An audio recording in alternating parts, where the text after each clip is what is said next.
Assalamualaikum warahmatullahi wabarakatuh. Perkenalkan, nama saya Ahmad Akbar, NIM 1931041160, kelas PJKRD, jurusan Pendidikan Jasmani, Kesehatan dan Rekreasi. Baik, pada kesempatan kali ini saya akan memaparkan atau akan memberikan materi yang berjudul variabel penelitian. A. Pengertian dan jenis variabel. Variabel merupakan objek penelitian atau apa yang menjadi titik perhatian suatu penelitian. Apabila seseorang peneliti ingin menyelidiki apakah benar bahwa olahraga menyebabkan kebugaran jasmani menjadi tinggi, maka yang menjadi objek penelitiannya adalah olahraga dan kesegaran jasmani seseorang. Maka olahraga dan kesegaran jasmani merupakan variabel penelitian. Variabel dapat dibedakan atas yang kuantitatif dan kualitatif. Contoh variabel kuantitatif antara lain tinggi badan, berat badan, kecepatan lari, keterampilan bola voli, keterampilan sepak bola, keterampilan bola basket, dan sebagainya. Contoh variabel kualitatif antara lain kualitas pembelajaran, kualitas lulusan, kualitas layanan, kepala mahasiswa, dan sebagainya. Lebih jauh, variabel kuantitatif diklasifikasikan menjadi dua kelompok, yaitu variabel diskrit dan variabel kontinum. Menurut Ibnu, variabel adalah suatu konsep yang mempunyai lebih dari satu nilai, keadaan, kategori, atau kondisi. Dalam penelitian, peneliti memusatkan perhatiannya untuk menjelaskan hubungan-hubungan yang ada antar variabel, apakah itu hubungan sebab akibat atau korelasional. Variabel dibedakan jenisnya berdasarkan kedudukannya dalam suatu penelitian. Dalam suatu penelitian yang mempelajari hubungan sebab akibat antar variabel, dapat diidentifikasi beberapa jenis variabel, yaitu variabel terikat, variabel bebas, variabel moderator, variabel kontrol, dan variabel antar atau intervening. Dengan demikian, dapat dinyatakan variabel merupakan objek yang menjadi titik perhatian terikat. Variabel bebas, variabel moderator, variabel kontrol, dan variabel antar atau intervening. Yang pertama, variabel terikat. Variabel terikat atau dependent variable adalah variabel respon atau output. Sebagai variabel respon, berarti variabel ini akan muncul sebagai akibat dari manipulasi suatu variabel-variabel yang dimanipulasikan dalam penelitian, yang disebut sebagai variabel bebas. Dalam ilmu tingkat laku, variabel terikat adalah aspek tingkah laku yang diamati dari suatu organisme yang telah dikenai stimulus. Dengan kata lain, variabel terikat adalah faktor yang diamati dan diukur untuk menentukan ada tidaknya pengaruh dari variabel bebas. Sebagai contoh, dalam suatu studi hubungan antar dua variabel berikut, yang pertama hubungan antara kekuatan otot tungkai sebagai X dengan jauhnya tendangan sepak bola sebagai Y. Yang kedua, hubungan antara kekuatan otot lengan sebagai X dengan ketepatan servis pemain bola voli. Yang kedua, variabel bebas. Variabel bebas atau independent variable adalah variabel yang diduga sebagai sebab muncul variabel-variabel terikat. Variabel bebas biasanya dimanipulasi, diamati, dan diukur untuk diketahui hubungannya atau pengaruhnya dengan variabel lain. Dalam ilmu tingkah laku, variabel bebas biasanya merupakan stimulus atau input yang beroperasi dalam diri seseorang atau di dalam lingkungannya untuk mempengaruhi tingkah laku. Pengertian variabel bebas ini akan lebih jelas bila diilustrasikan dengan contoh sebagai berikut. Yang pertama, hubungan antar kekuatan otot tungkai sebagai X dengan jauhnya tendangan pemain bola sebagai Y. Yang kedua, hubungan antara kekuatan otot lengan sebagai X dengan ketepatan servis pemain bola voli sebagai Y. Yang ketiga, variabel moderator. Variabel moderator merupakan variabel antara adalah sebuah tipe khusus variabel bebas. yaitu variabel bebas sekunder yang diangkat untuk menentukan apakah ia mempengaruhi hubungan antara variabel bebas primer dan variabel terikat. Variabel moderator adalah faktor yang diukur, dimanipulasi, atau dipilih peneliti untuk mengungkapkan apakah faktor tersebut mengubah hubungan antara variabel bebas dan variabel terikat. Jika peneliti ingin mempelajari pengaruh variabel bebas X terhadap variabel terikat Y, tetapi ragu-ragu apakah hubungan antara X dan Y tersebut berubah karena variabel Z, maka Z dapat dianalisis sebagai variabel moderator. Yang keempat, variabel kontrol. Tidak semua variabel di dalam suatu penelitian dapat dipelajari sekaligus dalam waktu yang sama. Beberapa di antara variabel tersebut harus dinetralkan pengaruhnya untuk menjamin agar variabel yang dimaksud tidak mengganggu hubungan antara variabel bebas dan variabel terikat. Variabel-variabel yang pengaruhnya harus dinetralkan disebut sebagai variabel kontrol. Jadi, variabel kontrol adalah faktor-faktor yang dikontrol atau dinetralkan pengaruhnya oleh peneliti, karena jika tidak dinetralkan diduga ikut mempengaruhi hubungan antara variabel bebas dengan variabel terikat. Variabel kontrol berbeda dengan variabel moderator. Penetapan suatu variabel menjadi variabel moderator adalah untuk dipelajari, dianalisis pengaruhnya, sedangkan penetapan variabel kontrol adalah untuk dinetralkan atau disamakan pengaruhnya. Yang kelima, variabel antara atau intervening. Uraian tentang variabel di depan merupakan variabel-variabel yang konkret atau nyata. Variabel bebas, variabel moderator, dan variabel kontrol masing-masing dapat dimanipulasi oleh peneliti dan dapat diamati atau diukur pengaruhnya terhadap variabel terikat.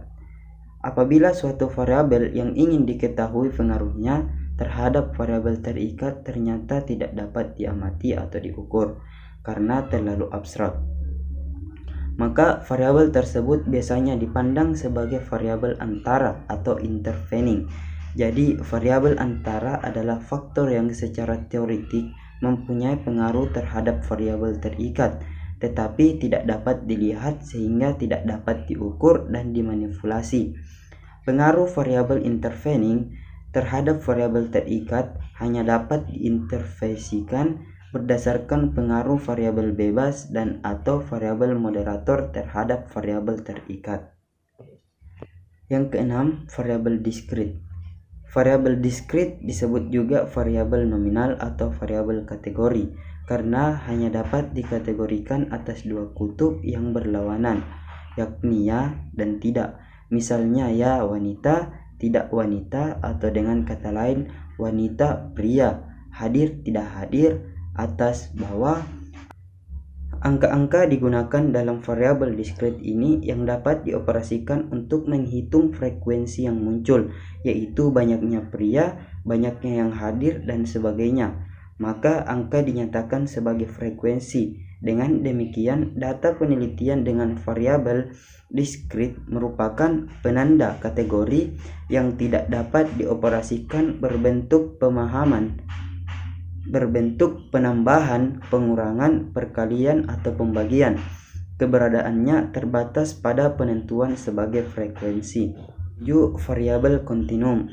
Variabel kontinum dipisahkan menjadi 3 variabel kecil, yaitu A. Variabel ordinal, yaitu variabel yang menunjukkan tata urutan berdasarkan tingkatan, misalnya tinggi, pendek. Untuk sebutan lain adalah variabel lebih kurang karena yang satu mempunyai kelebihan dibanding yang lain.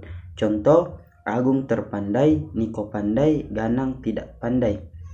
B. Variabel interval, yaitu variabel yang mempunyai jarak jika dibanding dengan variabel lain, sedang jarak itu sendiri dapat diketahui dengan pasti.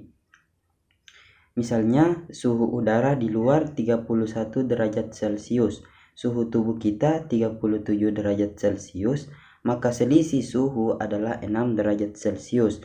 Jarak Surabaya ke Blitar 162 km, sedangkan Surabaya ke Malang 82 km. Maka selisih jarak Malang Blitar yaitu 80 km. Dibanding dengan variabel ordinal di atas, jarak dalam variabel ordinal tidak jelas. Jarak kepandaian antara Agung dan Diko tidak dapat diukur. C. Variabel rasio, yaitu variabel perbandingan. Variabel rasio memiliki harga nol mutlak yang dapat dioperasikan berbentuk perkalian.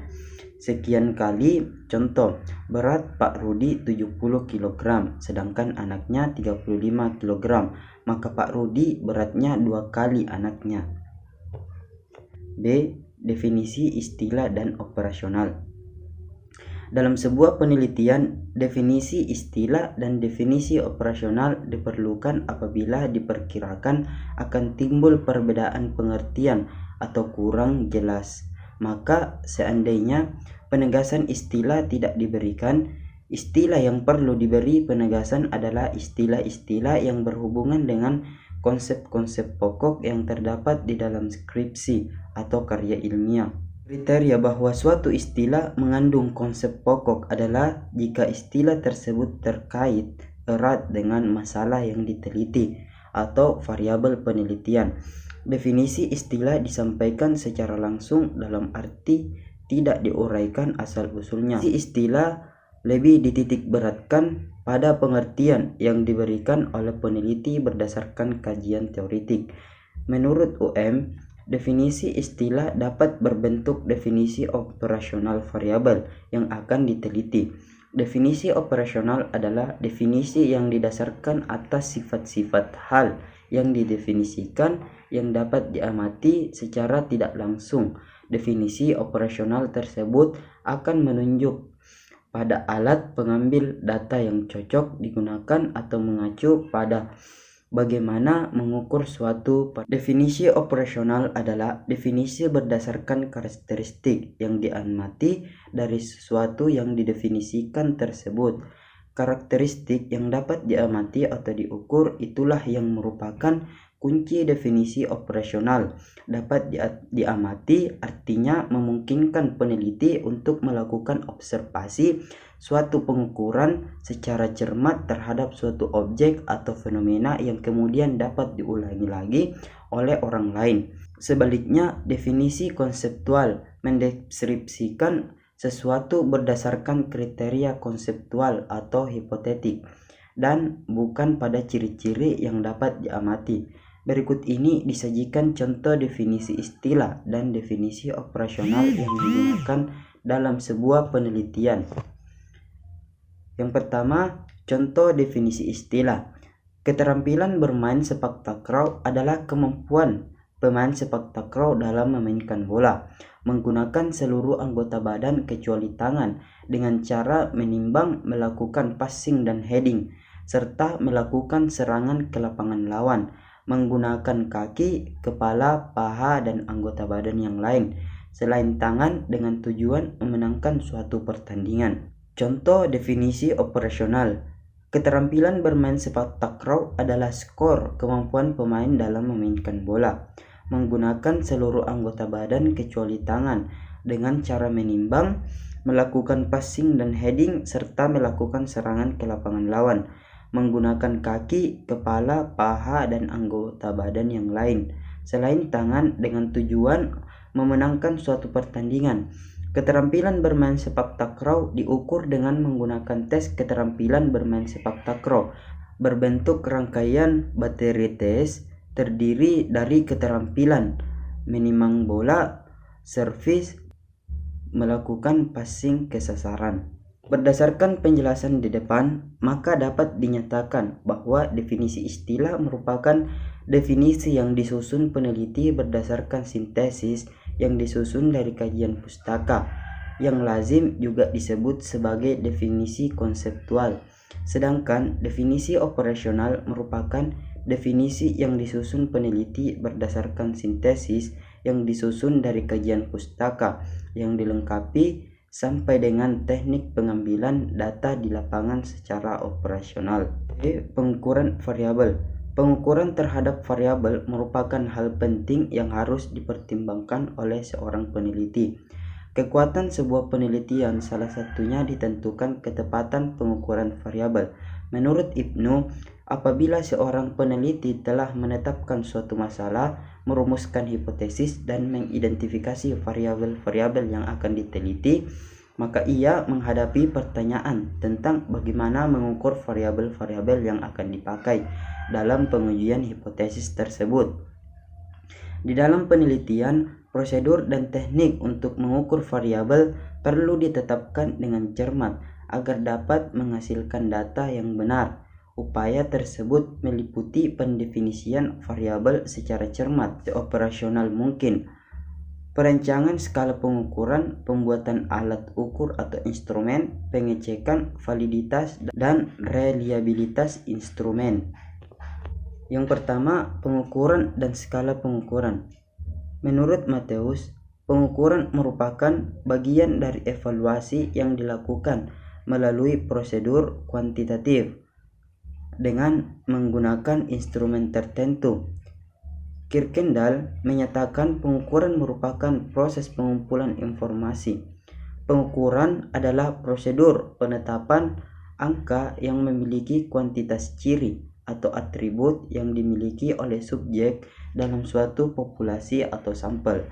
Dalam variabel keterampilan siswa, misalnya keterampilan merupakan atribut dan siswa adalah subjek. Dalam pengukuran keterampilan siswa, angka-angka dipergunakan untuk mewakili kuantitas keterampilan yang dimiliki oleh setiap siswa.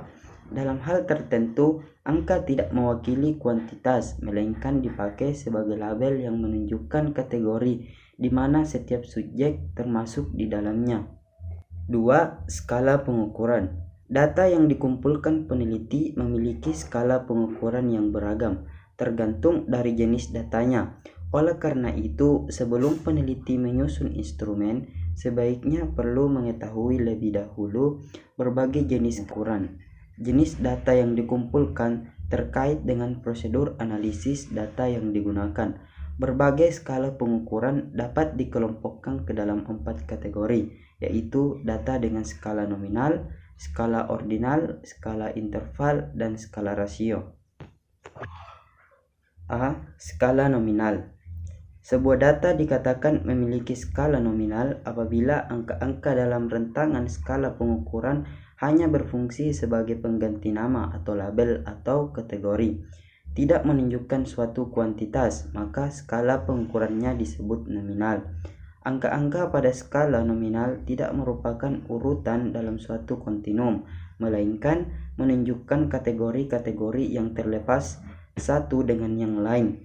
Contoh berikut diharapkan akan memperjelas pengertian dimaksudkan dalam skala nominal. Variabel jenis kelamin setiap subjek wanita ditandai dengan angka 1 dan setiap pria ditandai dengan angka 2. Tidak berarti bahwa seorang pria mempunyai kuantitas 2 kali seorang wanita, karena angka-angka tersebut tidak mempunyai hubungan kuantitatif. Jadi angka 1 dan angka 2 hanya berfungsi sebagai penanda atau kategori untuk wanita dan pria. B. Skala ordinal. Sebuah data dikatakan memiliki skala ordinal apabila angka-angka dalam rentangan skala pengukuran tidak hanya menunjukkan kategori-kategori tertentu, tetapi juga menunjukkan hubungan kuantitas tertentu, yakni berupa tingkatan atau gradasi. Apabila diperoleh data tersebut, maka skala pengukurannya disebut ordinal. Skala ordinal, salah satu cirinya adalah adanya tingkatan sebagai berikut. Yang pertama, sekelompok subjek disusun berturut-turut, mulai dari yang paling tinggi atau besar, kuat, baik, sangat, sampai kepada yang paling rendah atau kecil, lemah, jelek dalam hal atribut yang diukur. Yang kedua, angka-angka tidak menunjukkan seberapa besar kuantitas dalam arti absolut atau titik nol tidak mutlak. Yang ketiga, tidak ada kepastian tentang sama atau tidaknya jarak-jarak atau perbedaan-perbedaan antara angka-angka yang berurutan. Skala interval. Sebuah data dikatakan memiliki skala interval apabila angka-angka dalam pengukuran tidak hanya menunjukkan hubungan kuantitatif dalam bentuk gradasi atau ranking, tetapi juga menunjukkan bahwa jarak atau perbedaan kuantitatif antara dua angka yang berurutan selalu sama. Maka skala pengukurannya disebut interval. Dalam skala interval, A. Angka-angka ranking atau rank order ditetapkan berdasarkan atribut yang diukur. B. Jarak atau perbedaan kuantitas antara angka-angka yang berurutan selalu sama. C. Tidak ada kepastian tentang kuantitas absolut, sehingga tidak diketahui di mana letak angka 0 absolut atau angka 0 yang menunjukkan kekosongan sama sekali akan atribut yang diukur. Angka 0 dipergunakan dalam skala ini akan tetapi tidak menunjukkan 0 absolut atau 0 dalam arti nihil atau tidak ada. Contoh dari skala pengukuran jenis ini misalnya skala inteligensi, skala motivasi, dan skala prestasi pekerjaan. D. Skala rasio. Sebuah data dikatakan memiliki skala rasio apabila nilai 0 atau absolut diukur kuantitas absolut diketahui dengan pasti. Dengan demikian, skala rasio memiliki ciri-ciri sebagai berikut. Yang pertama, angka-angka yang merupakan atau menunjukkan ranking atau rank order telah ditentukan sebelumnya berdasarkan atribut yang diukur. Yang kedua, interval atau jarak antar angka-angka yang berurutan menunjukkan jaraknya sama. Yang ketiga, mempunyai nilai 0 atau absolut, artinya jarak antar tiap angka dalam skala dengan titik 0 absolut dapat diketahui secara eksplisit atau secara rasional. Dalam pendidikan jasmani dan olahraga banyak ditemukan skala pengukuran rasio, ukuran kecepatan, jarak, waktu, dan sebagainya, merupakan contoh variabel yang menggunakan skala rasio dalam teknik pengukuran. Skala rasio adalah tingkat skala yang tertinggi karena menyatakan kuantitas yang absolut dan hasil pengukurannya dapat dipergunakan untuk semua keperluan analisis dalam penelitian dengan menggunakan semua prosedur statistik. Baik, mungkinlah yang sempat saya sampaikan atau paparkan pada kesempatan kali ini. Apabila ada kekurangan mohon dimaafkan. Saya akhiri dengan ucapan wabillahi taufiq wal hidayah. Wassalamualaikum warahmatullahi wabarakatuh.